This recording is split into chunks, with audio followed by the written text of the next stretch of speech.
Presenting the classics of Sam P. Chelladurai.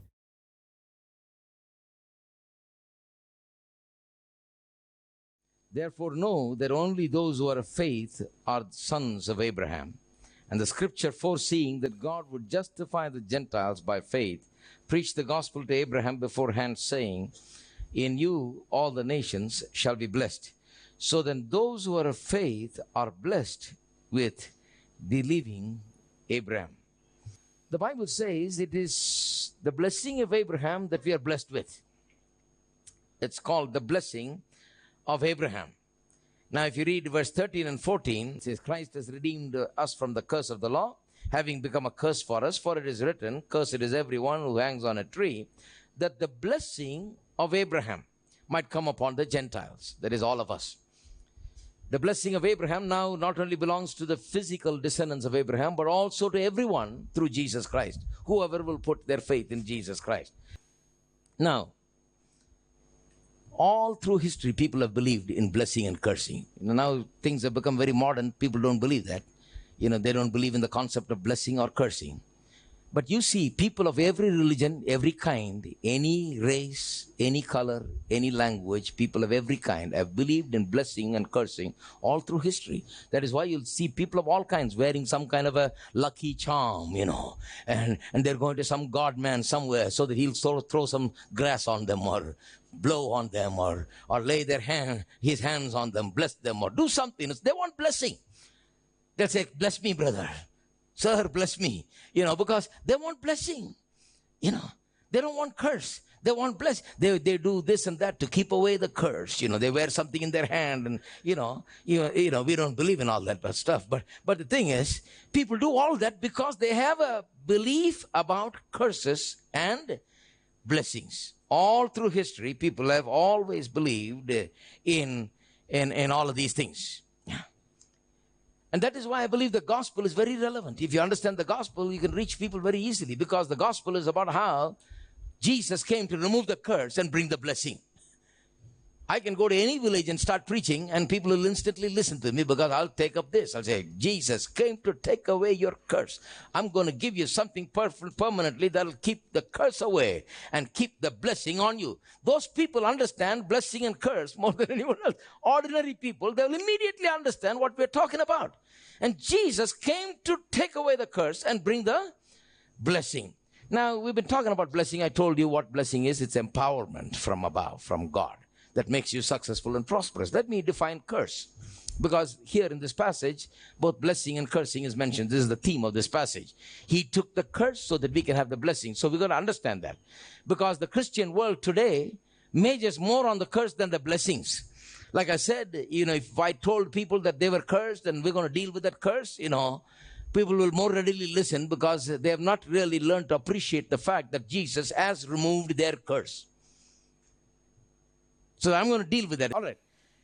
The curse literally means, the word curse literally means to be damned, according to the dictionary.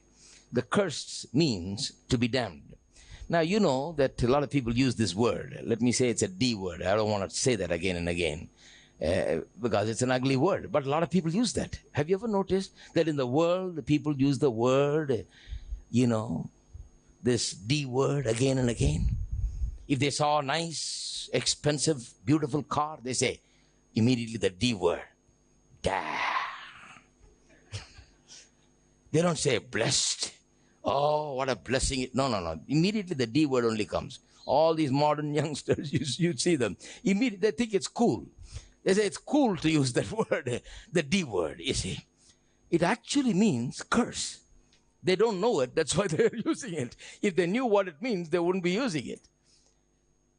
If they saw a pretty girl, they start with the D again. They don't say, oh, how blessed. That's a good opportunity to use the word blessed. They don't use the word blessed. They saw something amazing on television, one of those amazing shows. They say, oh, immediately the D word comes again, And they keep using it again and again. You know why?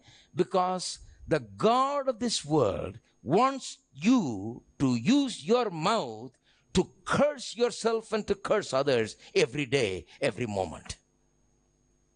You tell me what are the reasons. Why don't they use the word blessed more often than this word? Why is this word such a worldwide popular word?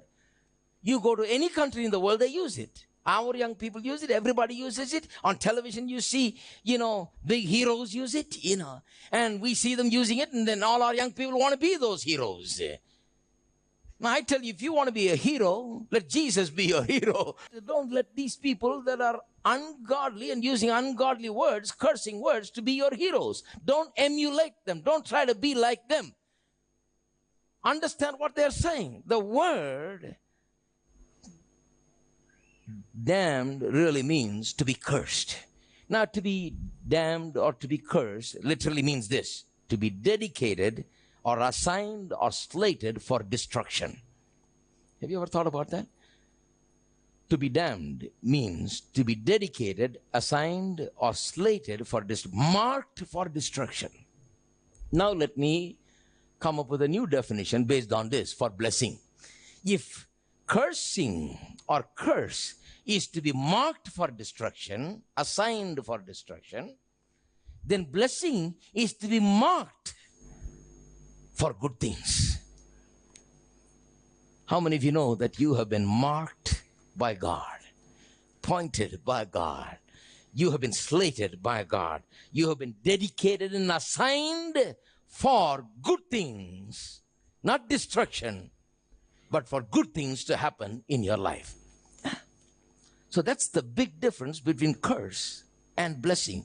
Curse means a person is marked. A person who's cursed is marked for destruction, dedicated for destruction. He's going to go to nothing. That's what it means. To curse a person means to say that he'll become nothing.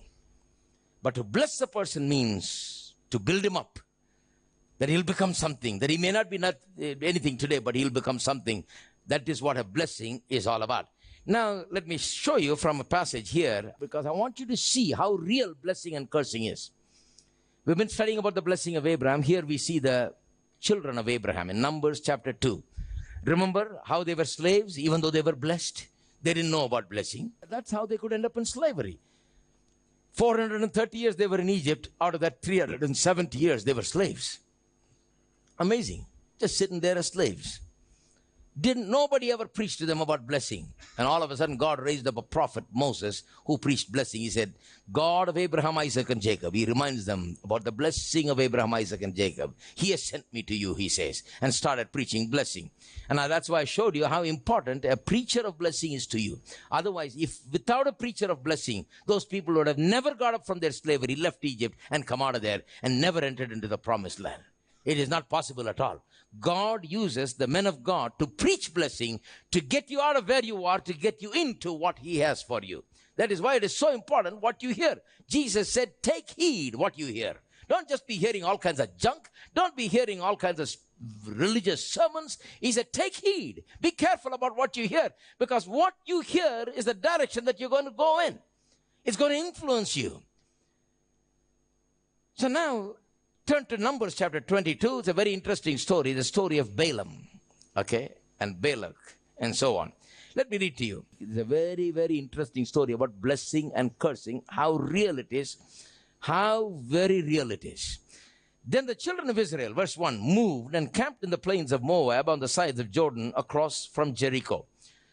Now Balak the son of Zippor saw all that Israel had done to the Amorites. That means these fellows have finished Amorites.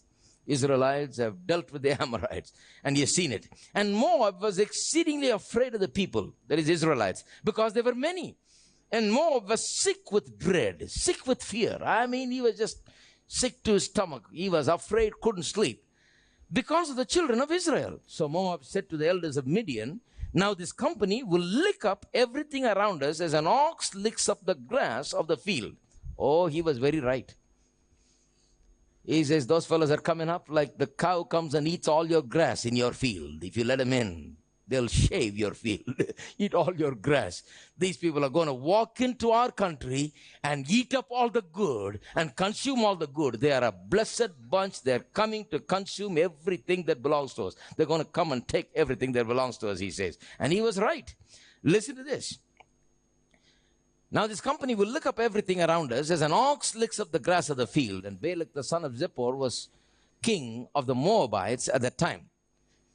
Then he sent messengers, that is Balak, the king of Moab, sent messengers to Balaam, the son of Beor, at Pethor, which is near the river in the land of the sons of his people, to call him, saying, now look at the words that he uses, or the words that he conveys to Balaam as he sends people to Balaam. He says, look, a people has come from Egypt. See, they cover the face of the earth and are settling next to me. God is already putting the fear into that fellow. He's a king. He's afraid of these ordinary people. The people of Israel were basically shepherds, just taking care of sheep, just like David and all of them. You know, they're just basically shepherds. They're not warriors or anything. They're not great army men. Ordinary people. They were slaves for so many years. But yet this king is afraid, and he's sending word to others and saying all of these things. And now he's sending to someone to Balaam, and he says, see, these people cover the face of the earth and are settling next to me. Now, God had made the people of Israel look like there's so many in number. There were many in number, but I think God magnified that even more. He made them look so great, so big. You see that, you read that a lot of places. You read about how when God wanted to deliver the people of Israel from Egypt, he made Moses big in the sight of people and in the sight of Pharaoh. How many of you believe that God can make you look big? You need to mark these things down. God has a way of doing these things. He'll make you look big so that the other fellow is afraid. You're not as big really, but he'll make you look big. He's got a magnifying glass. He'll put it right in between you and the other fellow, your enemy. So the other fellow looks at you and you look 10 times bigger than you are. So the guy is already afraid.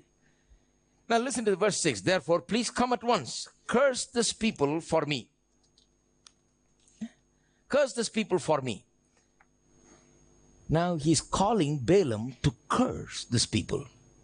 It's important for him that these people be cursed. Why? These people are blessed. He feels that if he can get a man to come and curse this blessed people, or let me say it this way, if he could get somebody to come and undo the blessing that is there upon these people, that is making them win the victories. They have already won victories over the Amorites. Their fame is spreading all over the place, and they look so big and so numerous. And he sees that they're blessed and they're going to come and just lick up the land like an ox does. So he says, if someone can come and curse the people, do away with the blessing that's upon their lives, then maybe we can overwhelm them, win the victory over them. See how important it was for him to curse the people. How real blessing is and how real curse is. A lot of modern people don't believe it. Blessing is very real and curse is very real. He says, come, curse this people for me. I want to undo the blessing that is upon their lives so that I can get the victory. He knows that what causes those people to succeed, what causes those people to be big before their enemies is the blessing that is upon them. So he says, come and curse them. And listen to this, for they are too mighty for me. Perhaps I shall be able to defeat them and drive them out of the land, for I know that he whom you bless is blessed, and he whom you curse is cursed. Now he's calling Balaam to bless. Why? Because he is an international expert in cursing and blessing. He's got a reputation that if this fellow cursed somebody, they'll be cursed. And if this fellow blessed somebody, they'll be blessed. His fame is spread everywhere. It must have been really working. Balaam must have been a real famous guy. He must have cursed so many people and they probably were dead. Probably killed people just by cursing them. And probably blessed people and they become better. He had some kind of a power to bless and curse. And the king believes in that fellow. And listen to this. So the elders of Moab, verse 7, and the elders of Midian departed with a diviner's fee in their hand. There's a fee for all this. These fellows work for a fee. So the king sends a fee, not just 5 or 10 rupees. This guy is a king. He's sending some probably gold and silver and all of that, diviner's fee in their hand, and they come to Balaam and spoke to him the words of Balak, the king. Verse 8, and he said to them, Lodge here tonight, and I'll bring back word to you as the Lord speaks to me. So the princes of Moab stayed with Balaam. Then God came to Balaam and said, who are these men with you? Now the people of Israel don't know what is going on now. All these things are going on without the knowledge of the people. They are just traveling through the wilderness. They're journeying still. Now they got a big enemy, this fellow, who's planning a lot of things. He's getting other kings together. He's getting a fellow to curse them, undo their blessing.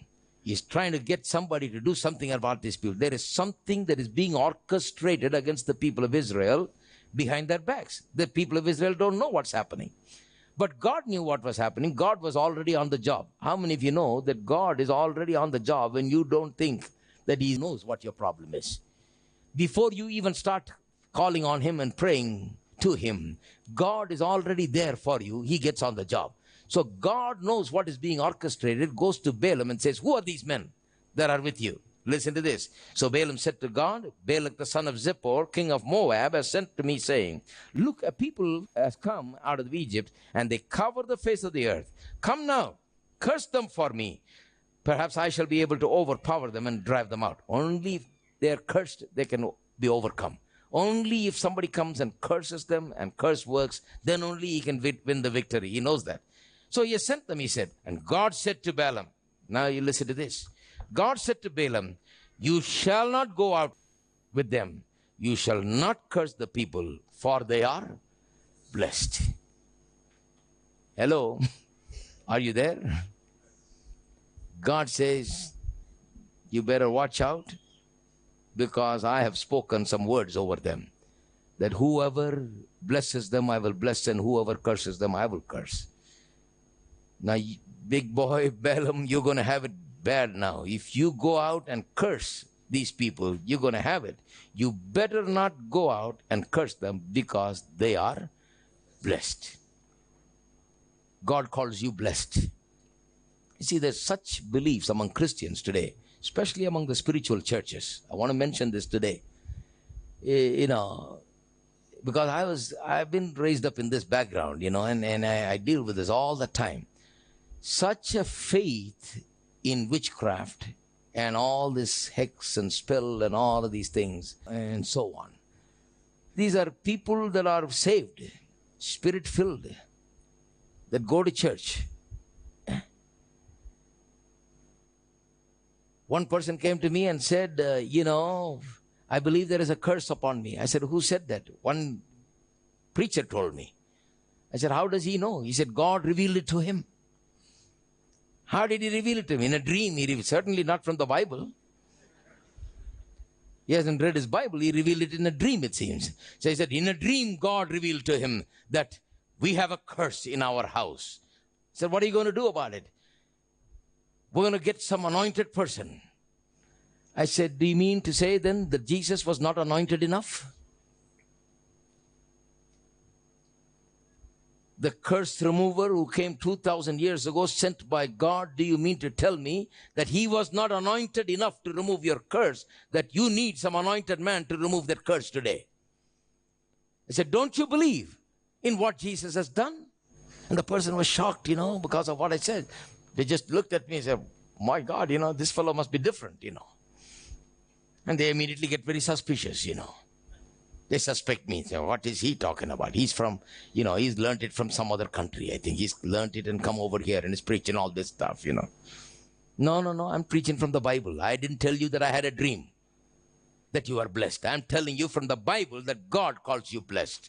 I'm telling you from the Bible that God says that you are blessed with the believing Abraham. And you are blessed with the blessing of Abraham. Not just some general blessing, the very blessing of Abraham. You're blessed with that blessing. And one of the blessing is that he who blesses you will be blessed, and he who curses you will be cursed.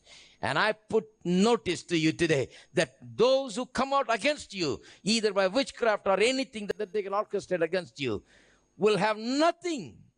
They will have nothing. They will have no success if you will stand on the word of God and believe in your blessing. See, that's the problem with people. They don't believe in the blessing. They just believe what they see. So I've even heard preachers say, oh, brother, right where our church is, some witchcraft doctor has come, brother. All night yesterday, he killed 4 goats. And he's having some kind of a thing. And he's putting a curse on our church, brother. I said, let him waste all the goats he wants. You can have mutton the next day. Let him do whatever he wants. It's not going to work against you. I've seen even preachers like that. And how much more believers? You see, they're doing this, they're doing that. One fellow said, oh, somebody came behind me and picked some dirt from under my feet. I said, your feet must be very holy feet. Very special feet. They're picking dirt from under your feet. My God, man, you must be some special person. Let them pick all they want. Just bring them to your house and show them all the dirt that needs to be picked. Oh, no, you don't know, brother. They'll take this dirt and they'll do all this mantra, with it. They believe all that junk, you see. Christian people I'm talking about. I'm talking about believers. You know what believers are supposed to be? They're supposed to be believing the blessing. Those who believe are blessed with the believing Abraham. So a lot of them are not of the believing kind. They're Christians but not believers. To be a believer is different. Blessed with the believing Abraham. He believed.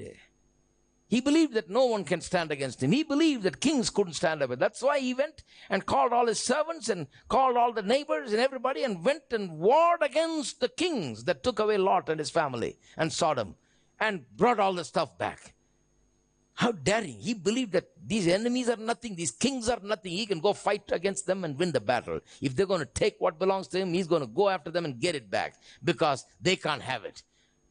He's got the power. He's got the ability. He believed in the blessing.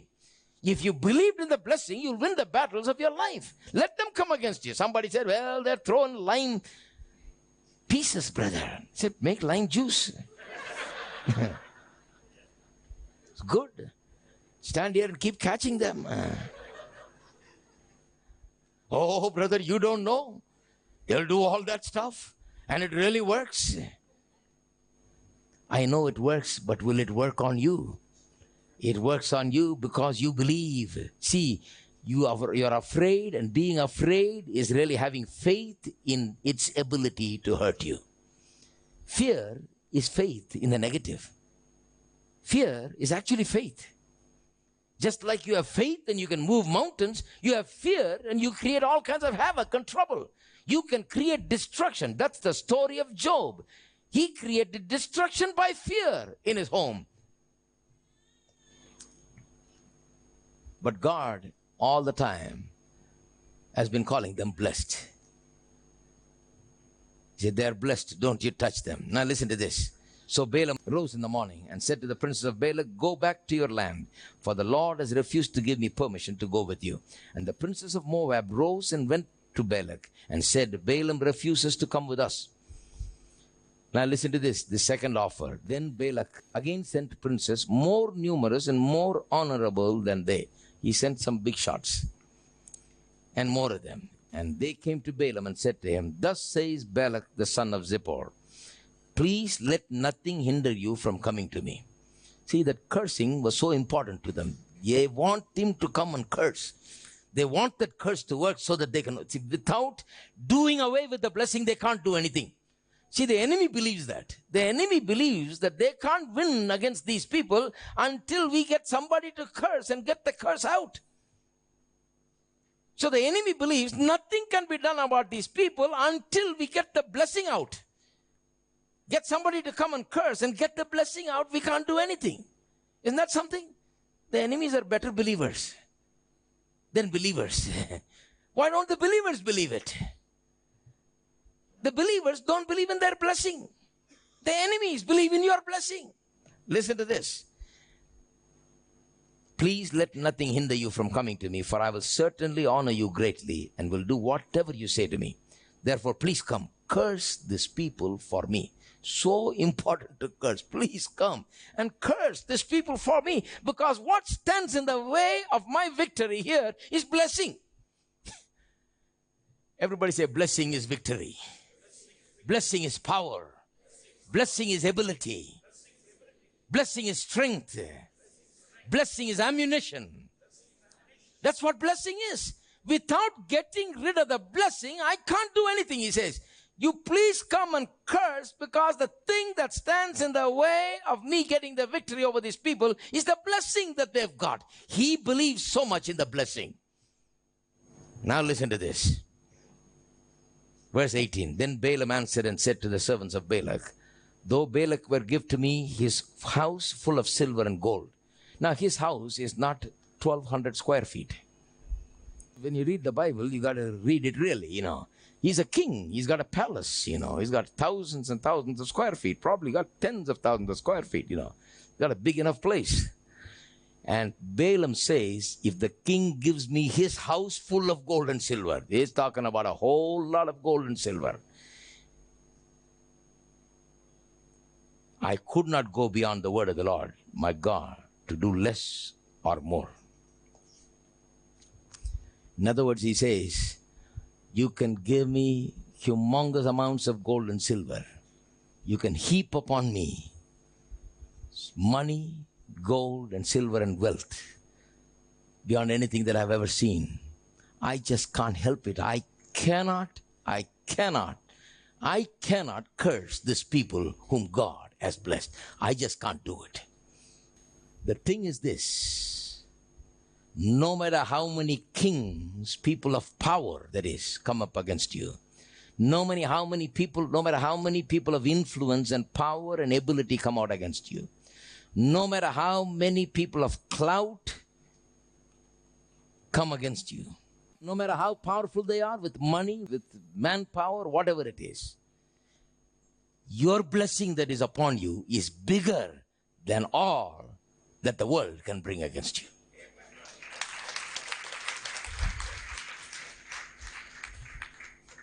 See, Christian people have never really begun to appreciate the blessing. Oh, I have a great appreciation for the blessing. My attitude is, well, with blessing I can make it. With blessing I can make it through any situation. I can make it through any place. You go leave me anywhere, with blessing I'll make it. Because with blessing I can make it. Blessing is more powerful than any power in this world. Than the power of the kings, than the power of the most powerful people, the power of the greatest ammunitions. The blessing is more powerful than any power of your enemies that you have ever seen.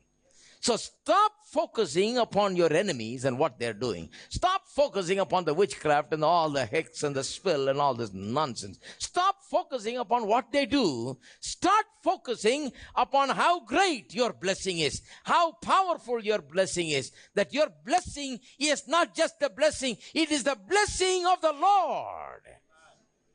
And there is no power on earth that can overwhelm the blessing of the Lord. And with the blessing of the Lord, you'll make it.